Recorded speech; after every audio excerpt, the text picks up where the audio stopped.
Halo guys, kembali lagi di Rika Official. Jangan lupa like, comment, and subscribe ya. Cerita ini karya Tevika. Pembunuh. Pertahanannya mulai bergetar saat kata itu mulai terngiang. Seberapapun ia mulai menjadi wanita kuat dan hebat, ia tetaplah wanita. Memiliki tingkat perasaan yang tinggi, memiliki mental yang lemah jika dihadapkan dengan masalah berat. Namun, Reni bukan wanita yang akan runtuh begitu saja.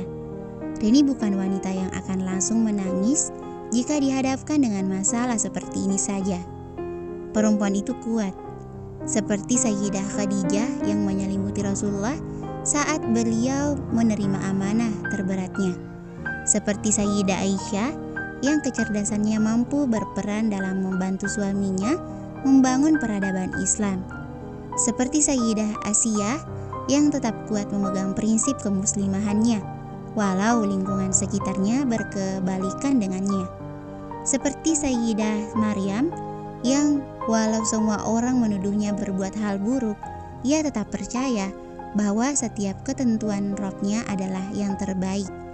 Seperti Sayyidah Fatimah yang amat dalam mengasihi ayahnya saat menerima ujian dari musuh-musuh Islam. Dalam dunia yang tentunya tidak selalu baik-baik saja, perempuan punya kemampuan untuk tetap kuat. Untuk itu, teruslah berproses menjadi lebih baik dari hari ke hari. Teruslah menghebat dengan kelembutan dan keteguhan hati. Lo pembunuh. Kembali ia disadarkan oleh kenyataan bahwa kilasan tadi bukan mimpi melainkan kenyataan yang memaksanya untuk menerima dengan baik. Pembunuh apa? Reni masih berusaha tetap mempertahankan ekspresinya. Ia tak boleh ketakutan atau Niko akan mengintimidasi lebih lanjut. Lo yang udah bunuh bunda gue kan? Karena lo bunda meninggal. Karena lo juga gue harus kehilangan seseorang yang paling berharga. Gue gak ngelakuin apapun. Iya, lo gak lakuin apapun, tapi karena kelakuan bejat lo itu udah berhasil bunuh bunda gue. Lo itu pembunuh biadab. Tubuh Reni berangsur melemah. Inilah yang ia takutkan. Inilah saat yang paling tak ingin dilaluinya. Pakaian lo aja yang tertutup, tapi gak ada bedanya sama wanita di luaran sana. Bahkan dia itu lebih baik karena gak munafik kayak lo. Tertutup tapi ternyata tak bablas. Bahkan gue jijik buat nyentuh lo, Ren. Dan gue menyesal pernah sekali mengecap sesuatu dari diri lo. Ternyata itu bekas. Bahkan gue merasa lebih baik dari lo. Gue bilang kalau mau selingkuh dengan gamblang. Gue selalu memperhatikan apa yang gue lakuin di depan lo secara terang-terangan. Tapi lo, bahkan gue gak bisa mendeskripsikan bagaimana buruknya diri lo, bagaimana hinanya lo di mata gue. Mungkin pakaian lo itu sama jijiknya sama gue pas tahu apa yang lo lakukan hanya untuk menutupi aib. Gimana kalau orang tua lo tahu kelakuan putrinya, putri yang sangat dibanggakan? Atau beginikah ajaran yang diberikan orang tua lo sebagai bekal? Bahwa lo selingkuh diam-diam, melakukan sesuatu yang tabu di dalam sebuah pernikahan. Pengkhianatan, pernikahan mencuri harta orang. Iya, cukup. Sudah cukup Reni mendengarkan segala hinaan yang terlontar. Sudah cukup ia menjadi pendengar yang baik. Kini saatnya membalas. Ia tak melakukan kesalahan. Bukan dirinya yang sengaja melakukan itu. Bukan dirinya yang memancing agar Fadel menjamahnya. Bahkan ia memberontak kala itu. Ia hanya tak tahu mengapa Fadel bisa mendapatkan momen pas dalam foto itu. Lo boleh hina gue, tapi jangan pernah hina pakaian gue. Gue emang buruk, tapi pakaian gue suci tak berdosa. Apa hak lo untuk menilai ajaran apa yang diberikan orang tua gue? Kalau gue salah, cukup salahin gue, gak usah bawa orang lain. Lo sebagai lelaki pengecut tau gak? Sudah dikatakan bahwa Reni bukan wanita yang akan menangis jika egonya terluka. Reni bukan pemeran suara hati istri jika dibentak akan menangis terseduh dan berlari di bawah hujan. Prinsip Reni, perempuan itu kuat. Jika bukan kesalahanmu, jangan terima itu sebagai kesalahanmu, tapi berikan pelajaran. Tunjukkan bahwa kamu memiliki hak yang sama untuk membela dirimu. Harusnya lo yang salah di sini. Kenapa lo harus buat kita terikat pada pernikahan yang salah? Harusnya lo nggak perlu melakukan ini buat bunda lo. Apa bedanya lo sama gue? Jangan pernah sebut bunda di mulut kotor lo. Niko bertambah marah. Kenapa gue nggak bisa sebut bunda? Sedangkan lo boleh ngehujat keluarga lo. Kita sama. Lo sama jahatnya, Nick. Lo yang nggak tahu batasan antar bukan mahram. Lo yang nggak tahu apapun tentang pernikahan. Gue lupa pernikahan ini kan kesalahan. Pernikahan ini hanya sebagai ajang balas dendam. Nggak kelas lo. Kenapa lo selalu bilang pernikahan ini kesalahan?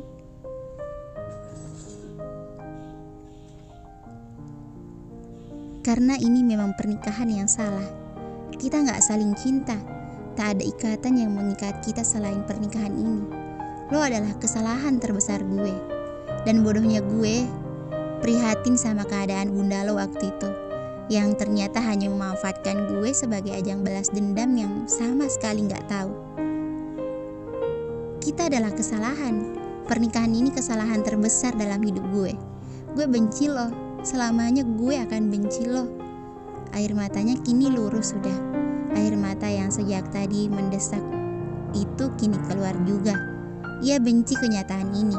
Ia tak suka kenyataan jika pernikahan ini hanya permainan belaka. Mari buat pernikahan yang salah ini menjadi kesalahan sebenarnya. Mari membuat kesalahan terbesar dalam hidup kita. Mari buat kesalahan hingga maut menjemput tak pernah termaafkan. Biarkan kesalahan ini menjadi ingatan paling menyakitkan dalam hidup kita. Gue tarik ucapan gue pas di makam.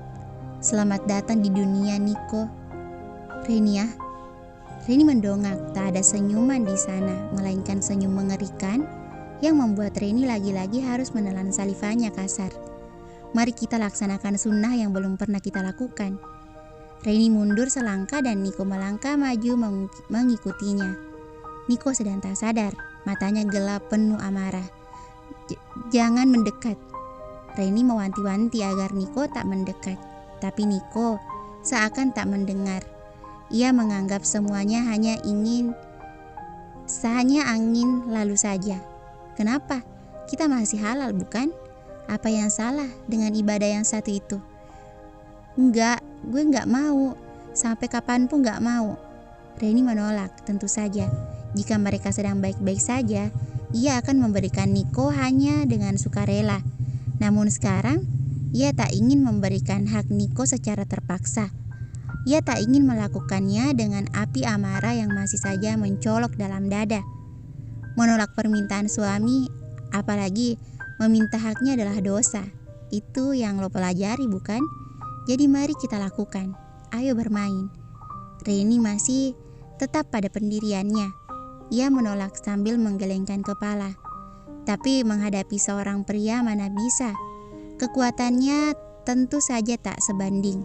Apalagi Niko sedang diliputi amarah. Keadaan begitu tak berpihak pada Reni. Kejadiannya terlalu cepat hingga ia tak menyadari segalanya. Ia tak pernah membayangkan hal ini terjadi padanya. Selama ini ia hanya membaca di novel istri yang dipaksa melakukan ini pada suaminya. Lalu sekarang ia benar-benar mengalaminya. Sungguh tragis, apalagi teringat ucapan terakhir Niko sebelum jatuh tertidur. Ia terlalu lelah setelah melakukan itu secara paksa dan brutal. Terima kasih sudah menjaga ini, tapi mari bercerai Reni. Kita akhiri segalanya. Ini terlalu menyakitkan untuk bertahan. Setelah mengatakan itu, Niko benar-benar jatuh tertidur di atas tubuhnya. Peluh masih saja mendominasi keduanya. Seharusnya mereka bahagia telah melaksanakan kewajiban, tapi tidak. Tepat setelah suaminya mengambil paksa mahkotanya, ia ditalak untuk kedua kalinya. Apa yang lebih miris dari ini? Adakah luka yang lebih sakit dari hal ini? Kembalilah kepada keluargamu. Di sini kamu tak memiliki tempat. Niko jahat, sangat. Dia bukan hanya sekedar fuckboy, tapi manusia yang tak memiliki belas kasih. Reni dihancurkan begitu tak berharga. Ia seakan hanya barang sekali pakai dan berakhir tak lagi berguna. Niko merenggut segala harapan. Dengan tubuh yang masih saja terasa sakit, apalagi bagian bawah yang terasa begitu nyeri. Reni bangun dengan air mata masih saja mengalir, mengambil selimut untuk menutupi tubuhnya. Ia butuh membersihkan tubuhnya. Jika perlu ia harus merobek kulitnya agar menghilangkan segala jejak yang Niko tinggalkan. Ia kotor, walau yang mengambil masih suaminya. Ia terhina karena suaminya sendiri. Mengapa takdirnya sangat miris?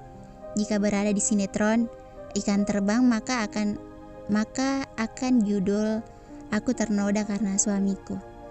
Ia merenggut segalanya karena amarah yang tak terkendali. Masih dengan air mata yang tak hentinya mengalir deras, ia berjalan di gelapnya malam. Ketika tadi bisa bertahan, lalu sekarang bagaimana ia mempertahankan? Jika yang ingin dia pertahankan saja tak menginginkan untuk bertahan. Jika yang ingin diperjuangkan melepaskannya begitu saja setelah menghancurkan dirinya. Reni merasa tak lagi berharga. Benar kata Niko tadi. Sekarang apa bedanya dengan wanita penggoda di luaran sana? Mungkin para wanita itu lebih berharga karena mendapatkan imbalan. Namun dirinya, mahkotanya direnggut paksa. Apalagi yang perlu Reni banggakan?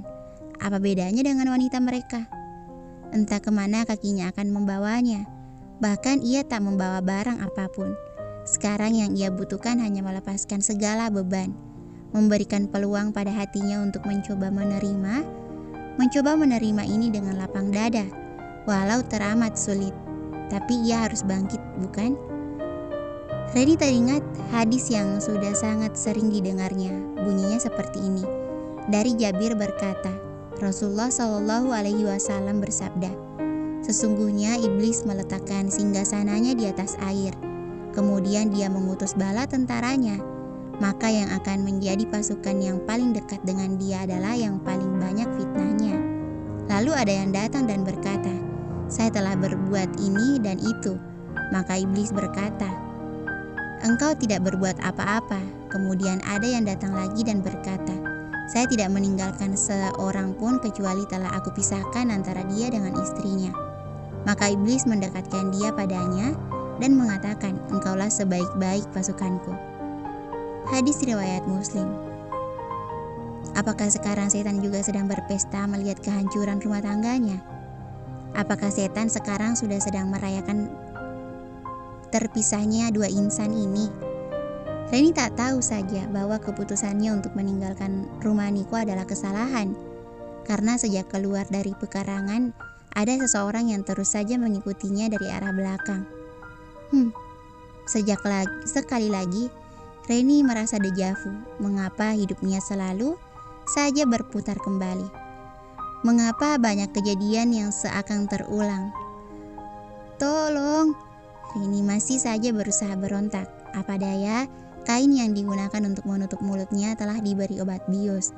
Ia sudah berusaha sebisanya untuk menahan napas agar obat bius itu tak masuk ke rongga pernapasannya. Ternyata itu tak bertahan lama. Adanya sekitar 10 detik dan tubuhnya lemas tak berdaya. Ia pingsan. Maaf, tapi aku menyayangimu. Melihatmu terluka sama saja mencambuk diriku sendiri. Jika dia tak bisa menjagamu, biarkan aku yang melakukannya. Bersambung. Thank you for watching.